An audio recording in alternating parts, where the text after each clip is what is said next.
go like that.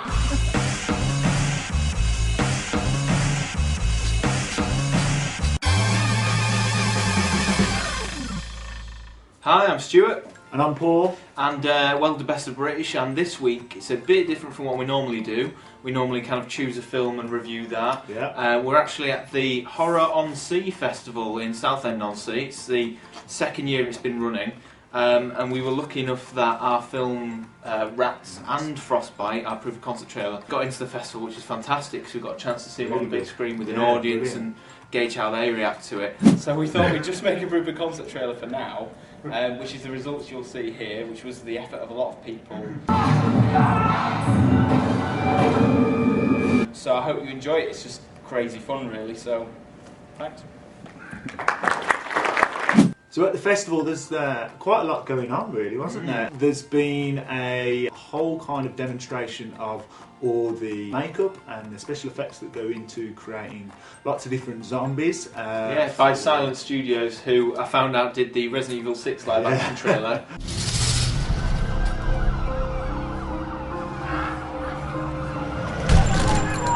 It was great talking to those guys, especially because you got a real in-depth look at how these amazing effects, these amazing gore, these amazing prosthetics are all created. Our makeup artists, they spend up to 3 hours a zombie, and it's latex, it's heavy prosthetics, it's gelatin. And a lot of the companies that do these things, and like The Walking Dead are a typical example. If you look at Greg Matera's work, the front zombies are amazing, and that's because they spend 3 hours doing the makeup. Yeah. We do exactly the same with all the promo work for Microsoft and Capcom and for Deep Silver, all the gaming stuff. And again, with our film stuff, we do exactly the same. You know, when I do a scene on set, I make sure they do their makeup, and I go back and recheck before we put them in front of the camera to make it as realistic as possible. Fantastic. Well, they've scared the hell out of me already. Outside, honestly, twice I've just come around the corner and gone, oh God. Hello, Dead Rotten here, Silent Studios. Hope you're having a good time. There's a really great store just near where the films get played, which is selling a whole array of DVDs, merchandise, photos, artwork, anything you need for your horror. I don't know. Horror needs are all catered for right there. Yeah. So yeah, that's pretty cool. We came down very early this morning, and first film after our films that we got to see was this little beauty, Evil Bread. Well, we have 4 days to write, rehearse, shoot, direct and hand in a completed horror film. The drama students are pussies, and you two are fucking idiots. So we're here with the guys from Evil Bread. Guys from Evil Bread, your film is wicked. Oh, thank you very much. It's very kind of you to say. We were massive fans, massive fans. We're massive fans of yours. Yeah. Rats! We want a full film of Rats. We want to see a full film of Rats. Yeah. The Evil Bread is about two kind of slacker filmmakers who are given... Sorry, it kind of rang home, didn't it? Yeah, the slacker filmmakers. I'm just to interject, there was some in-jokes there, which for filmmakers were hilarious, but anyway. But yeah, they're kind of tasked with their final assignment for university or college, and they're given a brief to make a film, but they've only got 12 days to do it. Oh, well, actually, no. That's how long it took them to actually film the film. They've only got like a day to make it, and they have to use these drama students who they hate and who aren't the most talented bunch. And they go to an old haunted house, which again is quite a joke in the film, where it's just a normal bungalow, really, converted bungalow. And there is actually evil there, which is unleashed and kind of ruins their film shoot, or makes the film shoot even better than what they thought. One of my favourite films of all time is Evil Dead 2. I just adore it. So it was just an excuse to do a horror comedy, paid so many homages to, like, there's Gremlins in there, Howling, The Omen. Am I forgetting anything? Gremlins. And then, and tipping its hat more specifically to Evil Dead. And really, it's quite a slow-paced film, because really it takes quite a while to get to the killings and those types of things. But it's just a joy to watch the comedy, mainly between the two lead cast members, and then all of the supporting cast as well are just absolutely fantastic in it. And me and Paul were just sat at the front laughing our heads off the entire time. It was hilarious. Why don't we use mannequins? I mean, it worked for that one film. What was it called? Mannequin. That's the one. The characters were great of the main two guys. This slacker comedy that they're creating, but it had its own unique take on it, I think. And certainly the character of Dave was just great. So funny. We've We all need to get him in a film. We do. We've all seen those sidekick characters, but he brought something really fresh to the role. So what's great about Steve is it's very much a collaborative experience and things. So if you kind of give him the sign to go, you know, let him off the reins, he'll just do it, and that's fun and stuff. And then him with Jeremy, who plays Andy the other lead, those two together, right, it's like bloody Bugs Bunny and Coyote or whatever it is. No, Roadrunner and Coyote. It's a little bit like that. Once you get going, you don't stop running, really. Some of the humour is very kind of college humour. It's very vulgar, but it's hilarious. It's really funny. Fantastic. So yeah, Evil Bread, do check it out if you get a chance to see it at a festival, or if they release it online or get distribution or whatever. Really hope it will get distribution. Yeah, it's a great little film. Do check it out. So we also went to see Pat Higgins, who was doing a talk. He's kind of infamous for doing Strippers versus Werewolves. He wrote the film. He didn't have anything to do with it after that. But he's done a lot of other kind of low budget horror films as well. Yeah, well, he's making a big name for himself in that area, really. And he was kind enough to kind of sit down with us and have a quick chat. Nowadays, I think it's not necessarily enough to make a first feature. You've got to be a bit brilliant. As in, something's got to be brilliant. It's got to be. It can't just be a movie that anybody could make, because anybody can now. So it needs to be something that only you can make. The spark that's the thing that makes you want to make movies. You need to get that in there so that other people want to see the film you've made. Because the obstacle is no longer getting the film made; it's getting any bugger to watch it. It was a real joy to be able to ask Pat some of those kind of burning questions that we've got as filmmakers. Really, how you go about creating your first feature, what the challenges are, and how best to present yourself after the film is made as well. And there were some real insights there, and it's such a nice guy, wasn't he? He was great. Oh, he's great. He just a wealth of knowledge behind him, many years of filmmaking craft, and he's still humble, and he's still saying, I mean, one of the slides on his thing was, I don't know the answers to everything, or that words to that effect. But that was great, but God, he knows a lot of answers to a lot of questions. And it was nice because we're in development of our first feature film at the moment.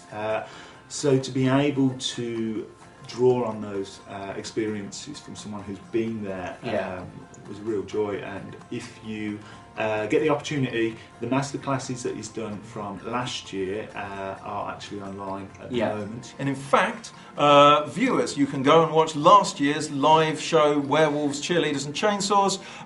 You can go and watch that. That's like an hour and change of advice and stuff. And this year's one, which is Fake Blood, Real Guts, should probably be going up online at some point too. We also saw some other great films, one including Molly Crow's.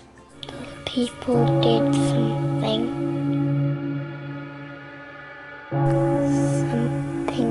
bad. Yeah, so Molly Crow's was an interesting one because I hadn't really heard anything about it before we went in to see it. The producer was up on stage giving a bit of an introduction to it, and apparently it was made under £1,000 Which is amazing, really. But it has so many actors in it. Its scale is quite large. It's all set in a town or village, and it's essentially the story of kind of a witch hunt. It was based on a tale of the area where they shot the film as well, wasn't it? Which was quite interesting, which I believe is how they got so many people to be involved in it. And we're talking, 80 actors or something like that? There's a hell of a lot of them kids as well, Yeah. that they probably got from local primary school or theatre groups, but it was quite impressive, and she did admit that not all of them were actors. It was kind of a case of where they went around to family and friends and went, can you act at all? Do you want to be in this film? We've all been there though. Well, yeah, exactly. So it was really interesting to see that, because for under £1,000, I'm not sure the exact budget, but it's quite impressive. It's definitely one to keep an eye on. I'm not sure what their state is in terms of whether they're getting distribution or what they're doing with the film particularly. But yeah, it's definitely one to have a look at. You better not tell anyone, you little slut. We were also lucky enough to see 2 trailers for Silent Studios films, which Jason was talking to us about earlier in the interview. One's called Torture, and one of them is called Blaze of Gory, which Jason told us a bit more about. Two things. One was is our own personal feature film called Torture. Okay. So again, I wrote the story with that with some help from some of the team.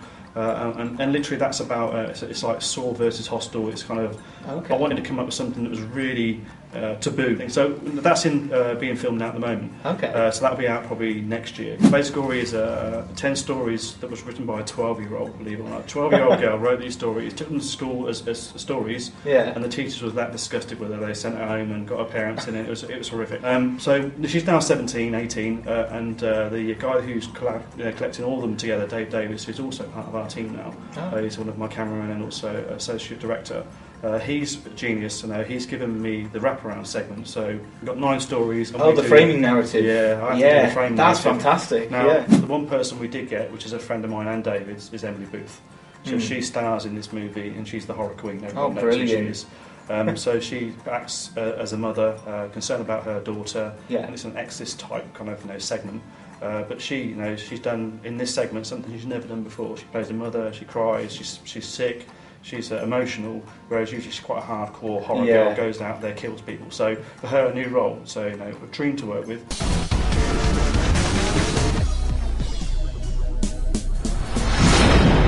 So before the night was up, we managed to catch the most busiest man at the festival, Paul, the festival director. Well, horror. What type of horror films are we going to show? And we thought, do we do a classic horror festival? Do we do a retro one showing 70s films? Do we show some of the Insidious 2 type movies? And then I thought, well, why don't we have a go at sourcing independent films, the new filmmakers on the block and their latest films, which sadly, like it or not, a lot of these films never make it to the big festivals. Definitely. I mean, that's what kind of drew us to this festival, more so than any others, was the billing. I mean, it's a really unique billing, not just UK based either. You've got films from all around the world.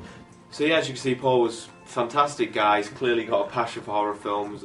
We're so thankful that he accepted Rats and Frostbite and put them in the festival. Because we've had an absolute whale of a time.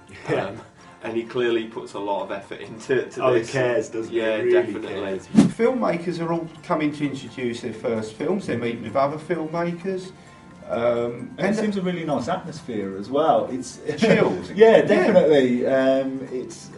There's no egos out there. Everyone's willing to speak to each other. It's in a really nice, relaxed atmosphere. And you're watching some great films. So it's brilliant, really. So we met some amazing guys at the festival, and we really hope if you guys are out there and we met you, you keep in touch with us, because it was really nice to talk to you guys and learn off you guys. We're in development at the moment of our first feature film. We're going to need all the help we can get, and any wise words or tips or things like that. Please just stay in touch, guys, because it was really nice chatting to you guys. Being involved. Also, please subscribe. You can find uncut interviews of all the people that we've talked to this weekend. Check them out, because they really are. It's a masterclass in each little. Yeah, it's really informative for independent filmmakers. So if you're into that, please give them a watch. We will see you next week. Time. Bye.